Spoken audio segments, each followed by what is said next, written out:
السلام علیکم ورحمۃ اللہ وبرکاتہ۔ کیا پتہ اللہ کی محبت پانے کے لیے تمہیں ٹوٹنا پڑے، کیا پتہ یہی ٹوٹنا تمہارا مقدر بدل دے۔ اللہ سنبھال لے گا۔ Ultimately you have to leave everything to Allah. Even نبی صلی اللہ علیہ وسلم کہتے ہیں نا کہ تم مشورہ کرو لیکن اس کے بعد اللہ پہ توکل کرو اور چھوڑ دو، اللہ تعالیٰ اس کو سنبھال لے گا۔ آئی تھنک جب ہمیں یہ بیلیو ہو گیا نا کہ کائنات کا نظام چلانے والا اللہ ہے، لوگوں کے دلوں کا کنٹرول اللہ کی 2 انگلیوں کے درمیان ہے، حدیث میں آتا ہے، ہر چیز ایٹم بھی موو نہیں کر سکتا اللہ کی اجازت کے بغیر۔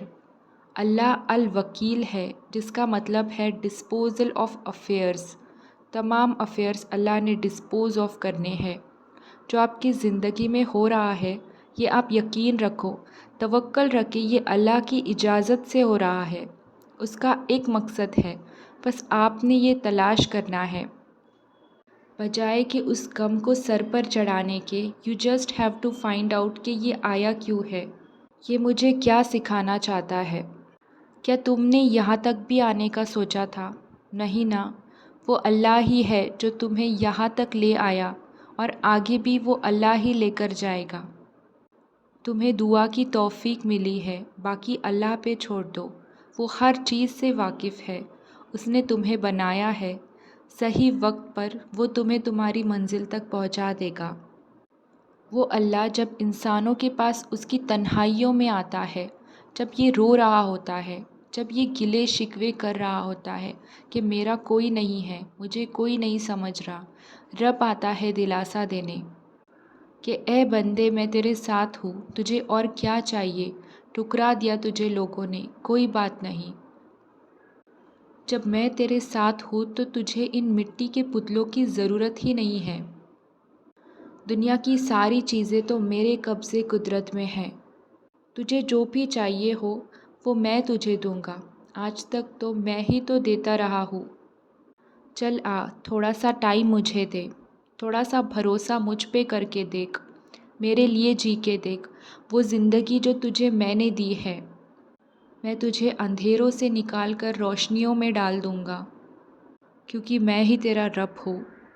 جب کسی کو لوگ خوشحال دیکھتے ہیں نا، کہتے ہیں یار یہ مزے میں ہے، میں تکلیف میں ہوں، ہنس رہا ہے، مسکرا رہا ہے، گاڑی بھی ہے، بنگلہ بھی ہے، اتنا مشہور بھی ہے، لائف تو اس کی ہے، میں تو کچھ بھی نہیں ہوں۔ میں آپ کو سچی بات بتاؤں، اور آپ میری اس بات کو کسی سے بھی ویریفائی کر لیجئے گا، یاد رکھیے کہ دنیا میں ہر کوئی کمپلیٹلی مطمئن اور خوش ہو ایسا ہوتا نہیں ہے۔ اگر کچھ دن ایسے آ جاتے ہیں نا تو پھر تھوڑی دیر کی دھوپ آتی ہے، تھوڑی دیر کی رات آتی ہے، پھر صبح آتی ہے، یہ لائف اسی طرح چلتی ہے۔ یاد رکھیے گا، امیروں کے دکھ اور ہے، غریبوں کے دکھ اور ہے، مشہور لوگوں کے پرابلمز اور ہے، اور جن کو کوئی نہیں جانتا ان کے پرابلمز اور ہے۔ ایسا نہیں ہے کہ پرابلم میں کوئی نہیں ہے، آپ کے سامنے مسکرا رہا ہے، پیچھے اس کے کیا غم ہے وہ کیوں بتائے آپ کو؟ تو یہ نہ سمجھے کہ دنیا میں ہی دکھی ہوں۔ ہو سکتا ہے کہ جب آپ کسی سے ملیں گے نا تو آپ کو اپنا دکھ اتنا چھوٹا سا لگے گا اور آپ اللہ تعالیٰ کا شکر ادا کریں گے۔ ہمارا حال یہ ہے کہ ہم یہ سوچتے ہیں اس نے تو بنگلہ بڑا بنا لیا، کاروبار میں آگے بڑھ گیا، وہ پیسوں میں آگے بڑھ گیا، اس کی گاڑی اتنی اچھی ہو گئی، اس نے موبائل اچھا خرید لیا، اسی ٹینشن میں رہ گئے۔ مجھے آج تک یہ بات سمجھ نہیں آتی کیوں کسی کا گھر، کاروبار یا اس کی ویلتھ دیکھ کر ڈی مورلائز ہوتے ہیں، آپ اپنے آپ کو پیچھے فیل کرتے ہیں، وہ کسی تہجد گزار کو دیکھ کر کیوں پیچھے فیل نہیں کرتے کہ یار یہ تہجد پڑھتا ہے میں نہیں پڑھتا ہوں، یہ روز قرآن پڑھتا ہے میں نہیں پڑھتا ہوں، یہ دین کا کام بھی کر رہا ہے، کاروبار بھی کر رہا ہے، میں تو صرف کاروبار کر رہا ہوں، دین کو ٹائم ہی نہیں دے رہا۔ میں اپنے آپ کو اس وقت کیوں شائع فیل نہیں کرتا؟ یہ صحابہ اکرام کا انڈرسٹینڈنگ لیول تھا۔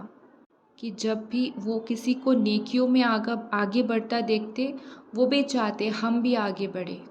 پلیز کمپٹیشن لائف میں یہ والا لاؤ. Thank you so much.